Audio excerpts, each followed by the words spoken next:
Joe, welcome to the World Travel Market. I think it's the first time you've attended the event, isn't Indeed, it? And yes. I'm very pleased to have you here. You had to fly in and have the stresses of getting a surface transport after your arrival on time, I think, into Luton this morning. But I flew a good airline this morning. Exactly, so, and your punctuality is, of course, very, very high, I believe. Yes, high. it is. Joe, I'd just like to start off by asking you a few things about your own background, because you didn't start your career in the airline business, and perhaps the audience isn't aware of that. So was it more of what is called the FMCG, fast-moving consumer goods? Well, I mean, obviously, this is kind of a story on its own. I actually had nothing to do with the airline business. I joined Procter & Gamble when I graduated at university, spent 10 years with the company. And the real temptation to the airline sector was, kind of the level of dissatisfaction I had, coming through the experience when I had to travel so much. I was managing 11 countries in the last part of my career at P&G. So I was exposed to travel quite a bit, and I always felt that the airline business was not as good as it should have been. And somehow I ended up with Malév Hungarian Airlines for a very brief period of 2 years, and from there on I initiated Wizz and delivered Wizz with a team of other professionals. So that's sort of how I got into this business. But indeed, my kind of roots are back to the FMCG business with P&G. Now, we have a perception that perhaps these consumer businesses are very successful, very dynamic. They market themselves well. They have fantastic profit margins. You were frustrated perhaps in some of your travel experiences, but did you not feel a sense of anxiety about the thought of leaving that seemingly very profitable and successful background to go into the airline business? Yeah, indeed. I mean, this is a very different business, obviously. I mean, I don't know if you know, when you buy a bottle of shampoo, how much of the price you pay is really for the liquid what you are going to use. Do you have any guess?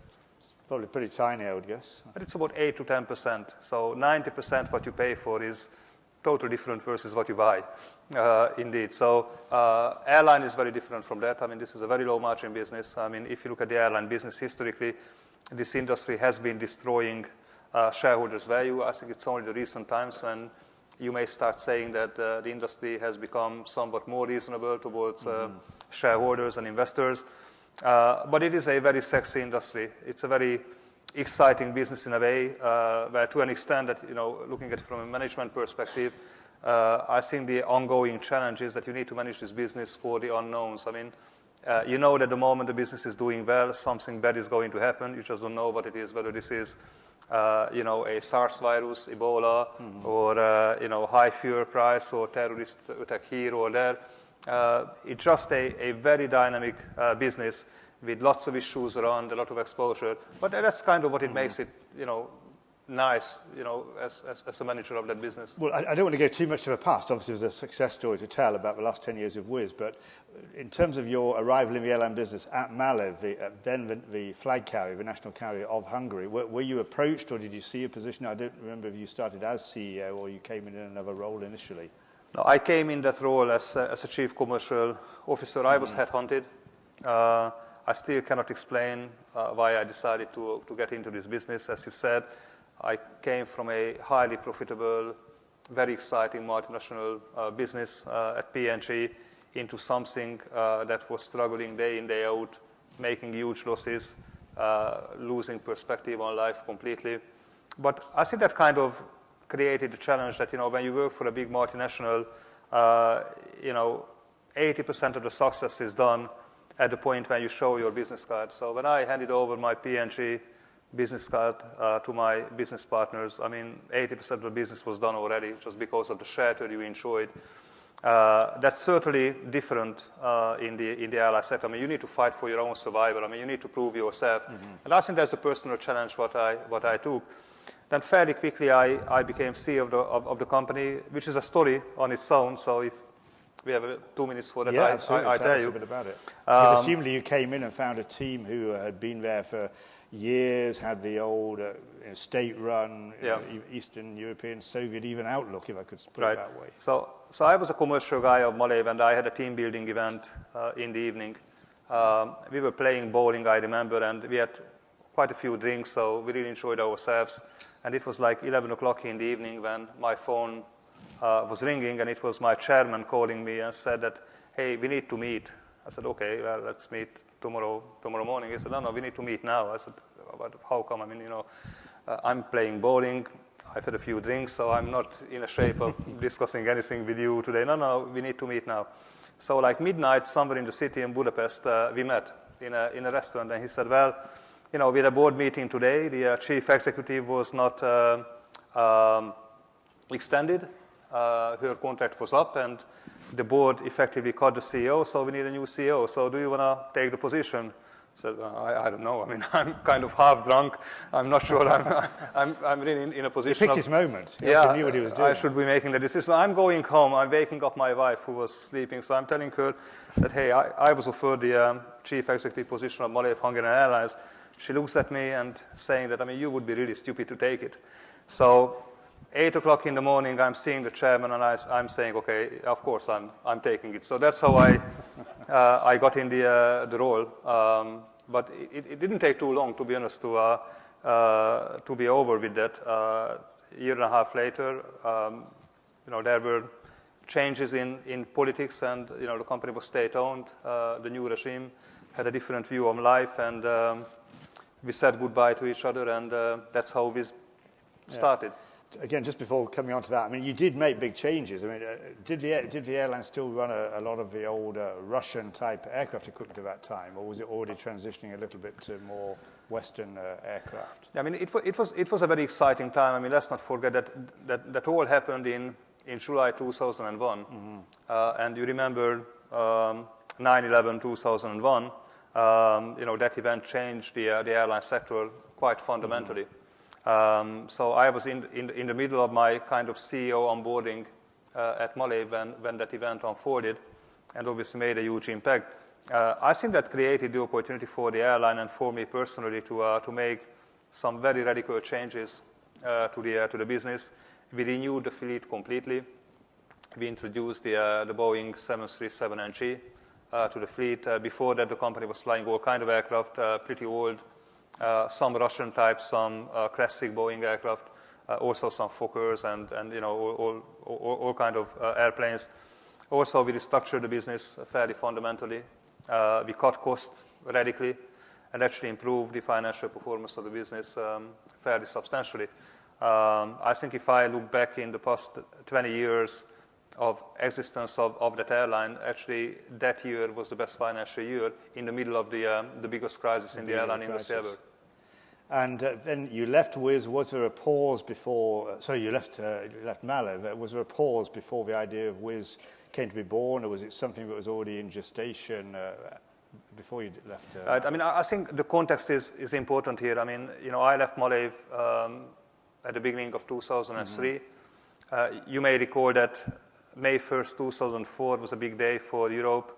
It exceeded 10 countries into the European Union, most of them countries from Central and Eastern Europe, Poland, Hungary, Czech Republic, etc. They all joined the Union at that point. And that created a fundamentally different legal framework and regulatory framework for the airline industry. At that point, Europe became a domestic market in those countries, and you had free access to the European Union market, which was not the case before. So I kind of say that, Wizz Air was born at the right time, at the right place. I don't think we could have done it before because the regulatory environment was just not available for such initiatives. And we couldn't have done it later either because competition would have taken the market by that time. So that was really a window of opportunity that created Wizz in 2003. And, we just took that opportunity and created this new initiative. We saw that the airline world is going to change. New generation airlines will, make a profound impact on the development of the industry in the region. It was very clear that the RCC or even URCC, the autologous carrier model, is something which will prevail. This is a low disposable income market. You need to have low cost, low fares to stimulate traffic, and that's what we went about, and that's what became Wizz. Did you look at, because Ryanair and EasyJet were already on the scene and were beginning to grow quite strongly. Again, they got that benefit of 9/11 when everybody else was hemorrhaging, they were starting to grow. Did you look at their models as a kind of a guidepost to your initial business plan? Well, we looked at a number of models actually. We looked at Ryanair, EasyJet in Europe. I went to North America, went to WestJet, went to JetBlue at the time. JetBlue was created, you may recall, around that time. We looked at Southwest. So I think we had a fairly good empirical basis for contemplating what we think could be right or should be right for Central and Eastern Europe. And it was, as said, very quickly concluded that we need to pursue the low-cost airline model. I think we were also helped by Indigo Partners that became our principal investor in the business from the US. They were a private equity They are investor. a private equity fund with a portfolio investment in the ultra low-cost airline sector, effectively across the globe. So we started benefiting from that experience, that they had a universal view on the airline sector. So I think it all came together that we had a business opportunity, we had the market reality, we were building up the database on how various models work in different contexts, and then you had a very savvy, very disciplined investor coming into the business. So that kind of all created the very focused approach, what we call the ULCC, ultra low-cost carrier approach, and we have been pursuing that approach ever since. And in those early days, did you see it as maybe a niche opportunity to exploit only one or two markets? Because just to remind us which markets you began in, Hungary, I guess, and Poland was pretty fundamental from the beginning, I think. Right, we started in Poland, yes, followed by Hungary. No, I think from day one, we were very clear that we never wanted to be an airline of a country. We wanted to be an airline of Europe. By being focused on Central and Eastern Europe, just because that part of the continent was underpenetrated, untapped from a competitive perspective, and clearly we saw the need from a customer perspective to supply the model what we had on hand. So no, this business was designed and built as a pan-European business from day one. Because I remember also at that time, pre the accession of a number of these countries to the EU, here in the UK, for example, I was aware myself in the airline business, there was a big Polish community. There had been for many years, and with Poland joining the EU, we were seeing these big movements of worker traffic. And a lot of people were going on coaches for maybe 30 or 40 hours. I guess that was the kind of thing you were looking at and seeing there's got to be an amazing opportunity. Yeah, we were doing a bit of a marketing on that. You went to Victoria, and you saw, a flood of Polish buses coming to Victoria. So we were, distributing our leaflets that, hey guys, don't be stupid to waste 20 hours on the road. You can make it over 2 hours by flying with us. So yeah, clearly, the market was converging, but it was converging the wrong way. We saw that, they really needed to have a low-cost airline alternative to ground transportation, which was not that cheap actually, and it was incredibly inefficient. You can imagine spending 25 hours on the road is not fun, versus flying probably for the same cost or even less. And you just needed to spread the news and use word of mouth and everything to make that point. But I think we were able to convey that message quite effectively, and we've been able to convert the market. But still, if you go to Victoria today, you are still seeing Polish buses coming. So those buses are still going. So the job is not yet done completely. So really the market has simply grown enormously because of the flight activity, and right. Some of the buses are still surviving. You said you got a very strong investor in this industry behind you right from the beginning. What about as you started to really then put the pieces of jigsaw together? You had to acquire aircraft. Was there a question about being treated seriously by, say, Airbus or Boeing as you started to look for aircraft? And then what about airports? Did they say, well, who the heck are you? Right.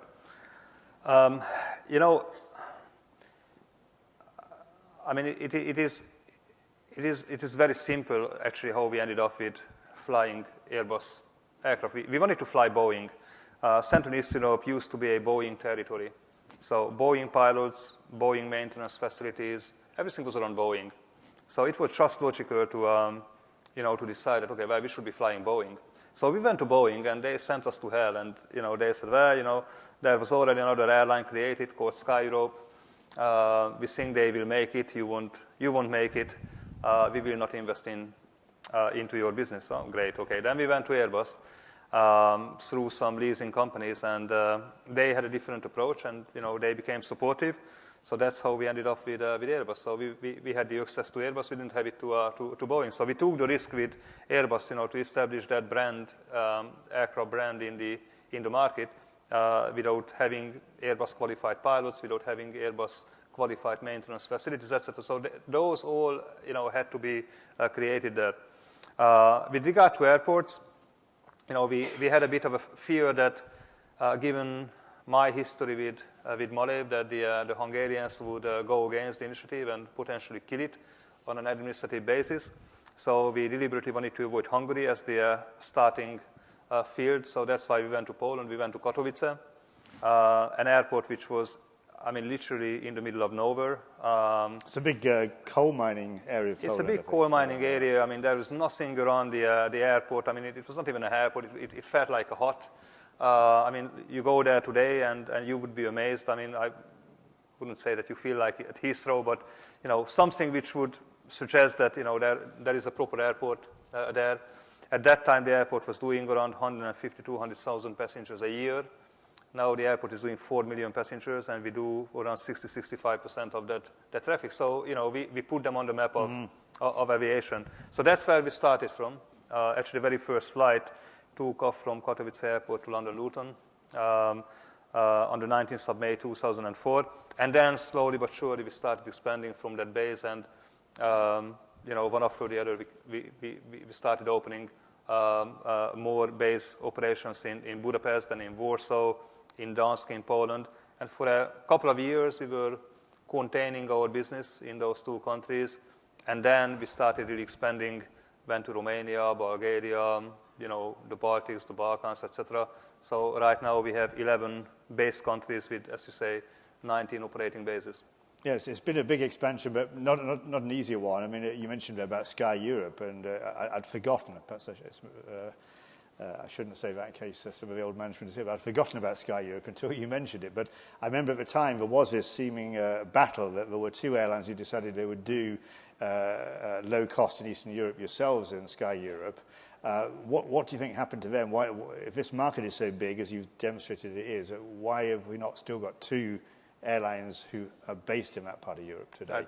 I think the difference is, and the difference was that time that, we were very disciplined about the business. We were very clear on the business model, and, we very consistently delivered on the business model day in, day out. I don't think they had a good management team. They started wandering too quickly on too many things, and they lost control on their own destiny.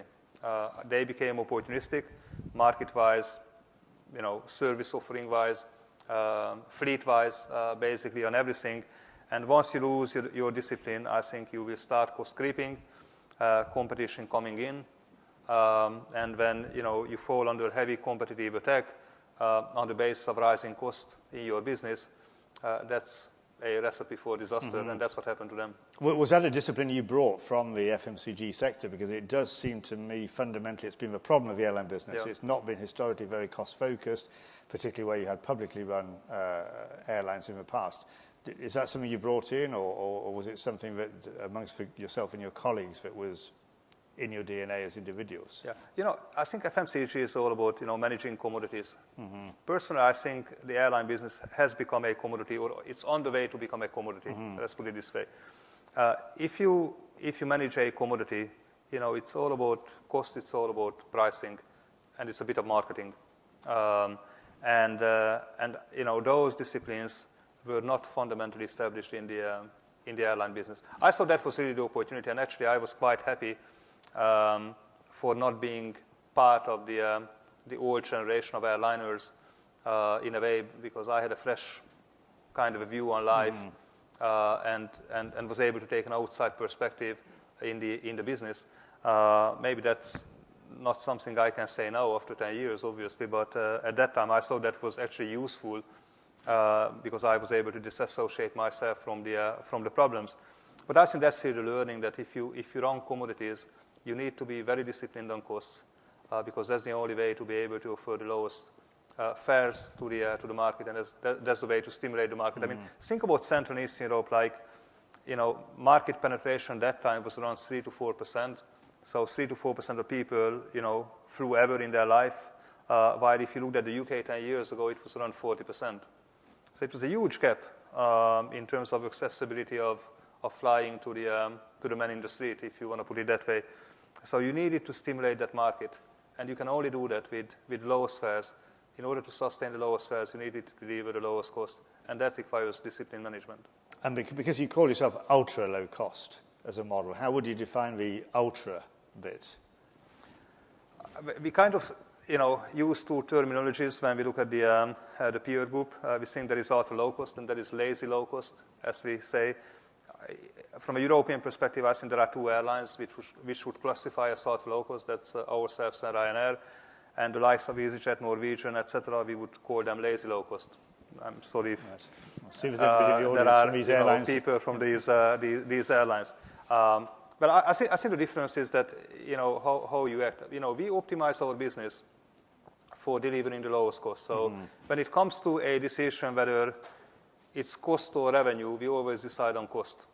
So we are happy to jeopardize on the revenue potential of the business for so long as we can deliver it at a lower cost. I don't think this is true for other airlines. I mean, even you can say that Ryanair is somewhat diverting from those disciplines nowadays, but we remain very focused, and we think we've got the model, and we need to keep fine-tuning it and enhancing the model, but on the basic fundamentals of the model without changing it.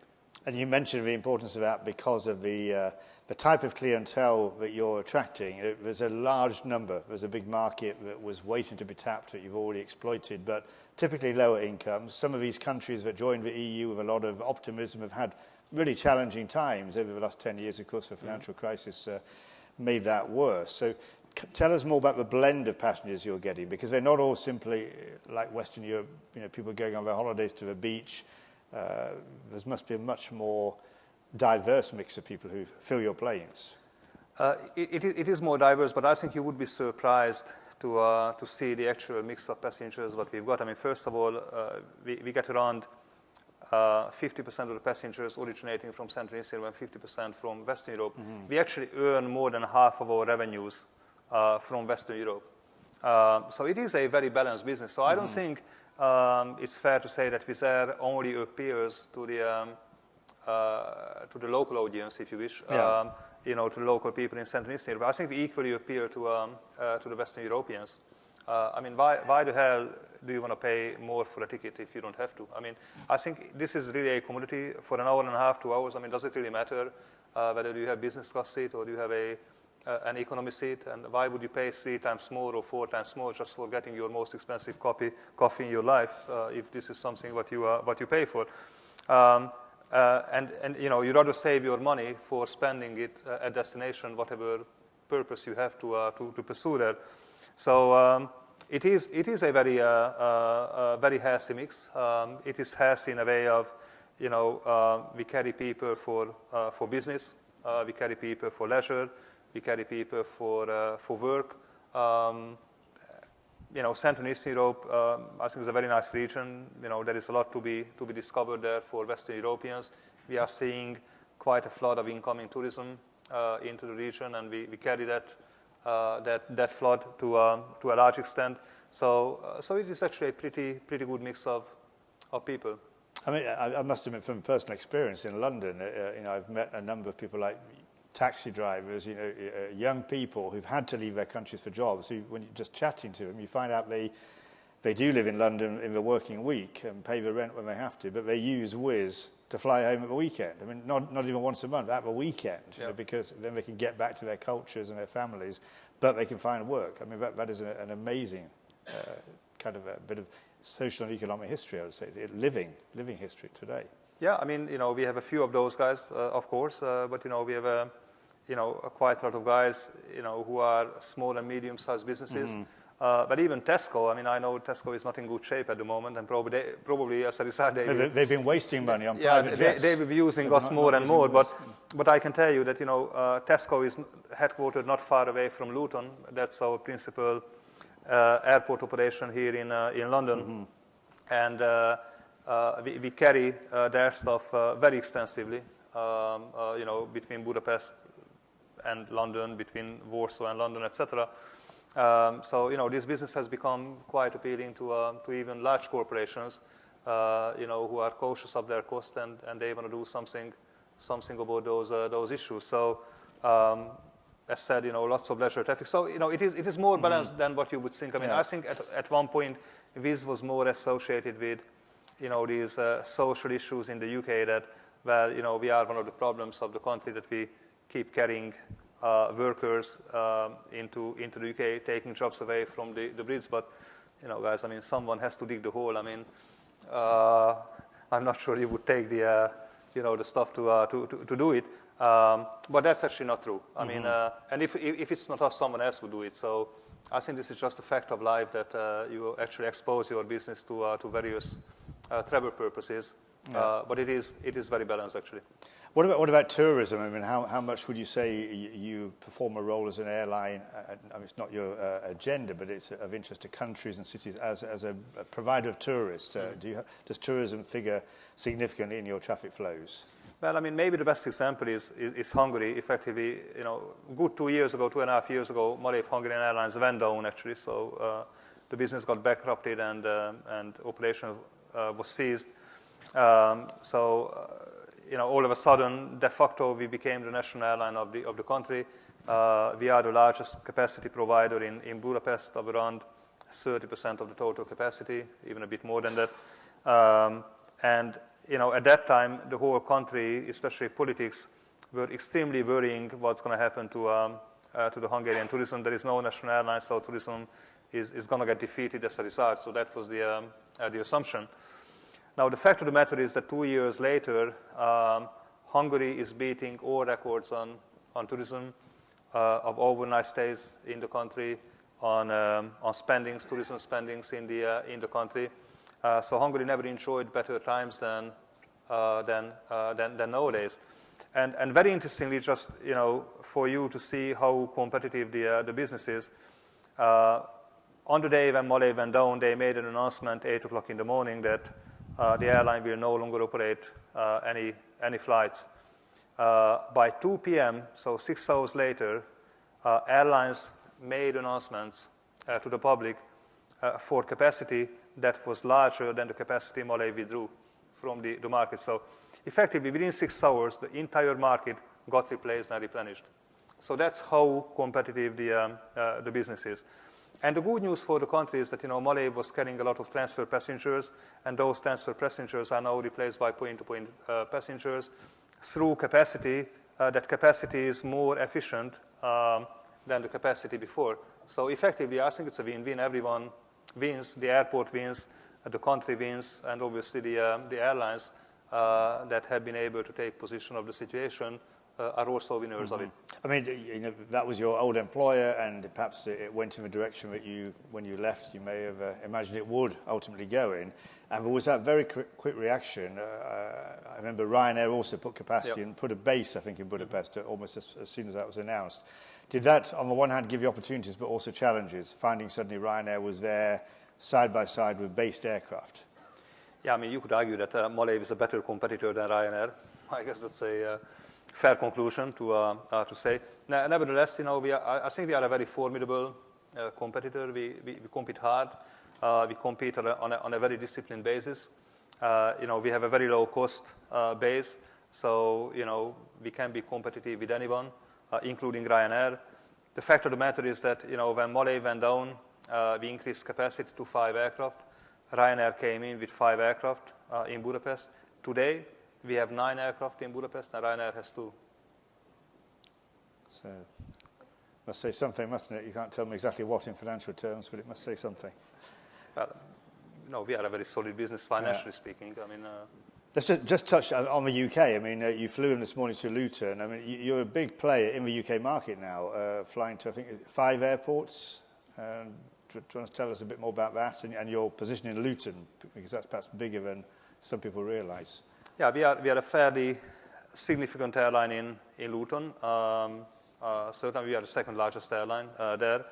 We carry around 4 million passengers a year, so it's quite a substantial stake. And we also fly a few other regional airports in the United Kingdom. So yeah, in total we have operations to 5 or 6 airports in the country. And at Luton, you don't have any bases in Western Europe, do you? But I think somebody told me once that around about 7 or 8 in the morning, you could see maybe about eight or so Wizz aircraft on the ground that have already operated in from your other bases to Luton. Oh, you can see 16 aircraft at the same time. So, 16 yeah, if you are lucky, maybe some weather issues would be required that you actually can see 16 aircraft side by side. So it makes our presence in Luton quite impressive, actually. So aviation spotters should get out there early in the morning if they want to catch your fleet. In terms of the dynamics of your business, I saw and was very interested that you changed strategy somewhat the last 2 years, what you've called a go east strategy. And you're flying to more and more eastern points, including not only Russia, which maybe has been more natural in terms of the links of Eastern Europe, but you've gone into Israel and even as far as Dubai. Tell us a bit about that, because that wouldn't have seemed natural to me. If we're thinking about these income profiles, who would be using those flights to Dubai and how are they working? Well, I think you need to look at the map a little bit. I mean, if you look at Central and East Europe, we have been developing the business, basically on the basis of east to west. So flying people between Central and East Europe and Western Europe. I think it was only logical that we started looking at the other side of the equation and put Central and East Europe in the center of the geographical approach, as opposed to just to one end of the geographical approach. And Central and Eastern Europe has been quite exposed also to other Eastern economies or cultures. I mean, if you think about it, I mean, the Turks used to have historical interest in the regions. The Russians used to have historical interest in the region. Those countries were part of the Soviet Union back in the times. That was a forced measure, of course, but that created certain links culturally or economically between geographies. I think the problem we used to have was that, why the European Union is a free market, in terms of accessing the various opportunities. That's not the case for Eastern Europe. Those markets are still governed by various bilateral regimes. So market access is restricted and limited and politically controlled, if you wish. So it needed quite a lot of effort on our side to start breaking those barriers and being able to get access to those markets. Still, those access points are somewhat restricted. Nevertheless, we've been able to get into Turkey, into Russia, into countries in the Caucasus, into Israel, into Dubai. And when we kind of felt that we started reaching a critical mass, we just formulated a strategy as Go East. But Go East is not a replacement of Go West. Go West is still the underlying approach of the airline. Go East is more the complementary element of that strategy. But the flights to Dubai, they're a bit longer, I guess, than some of your others. And you're flying into a new airport in Dubai, I think, this Dubai World Central. And you are finding that a successful strategy to run into that part of the world. Oh, absolutely. Flights are full, and we are happy with the operation. I think it needed a bit of time to establish the brand in Dubai, to establish the new airport in our network. But we are very happy with the results that we are seeing today. So I think we are ready for growth. Actually, Dubai has, believe it or not, but has become quite appealing to the Brits. I mean, there is quite a significant British community in Dubai, and they're supposed to be paying high charges of Emirates or BA. They actually quite like the way of taking us from Dubai to Budapest, spend a good night in Budapest, and carry on to come to London after. And I guess also, I mean, because Dubai is such a mixture of nationalities, that you maybe get local people, Emiratis, who want to discover European cities, as well as all these other expats who work in Dubai and get to their respective homes in Europe. Absolutely. So obviously Dubai is a good addition to the network development of the airline. Obviously, it has its role in, and also to some extent its limitation in our network. But but we quite like what we have been experiencing so far. Just ask you another question, Joe, and then we'll go to the audience to give the ladies and gentlemen a chance to pose their questions to you. You are profitable as a business. You're not publicly quoted. You did issue a document earlier this year when you planned to float. But tell us what you can about where you are financially, and are we likely to see that come back again, the idea to float the company, as we saw earlier in the spring? Right. Well, I mean, we are a highly profitable business. Otherwise, we wouldn't have approached the market, as you can imagine. We found the market quite volatile and quite turbulent going through the process, and that's the reason why we withdrew from the process. Nevertheless, we stand ready to look at the market again when we think, the market is in good shape for an IPO. But the most important, message I can convey here is that, we are not desperate for an IPO. We are very self-sufficient in terms of liquidity. We have been funding our growth for 8 years without, touching the capital market in any shape or form. And we can continue to do that. So that's the position what we are taking. And when the market is good, we look at it again. I mean, certainly, if we look at the last few months or even the last few weeks, airline stocks have taken a battering. So we'll see. It was a wise decision to pull back at that moment. Yeah, I think we need to see the dust to settle down before we can take considerations. Right, ladies and gentlemen, who would like to ask a question to Joe Váradi? Gentlemen, second row back, if we can just get a mic. We're just going to get a mic, so if you could just introduce yourself and then just give a second, just we want to be able to hear your question.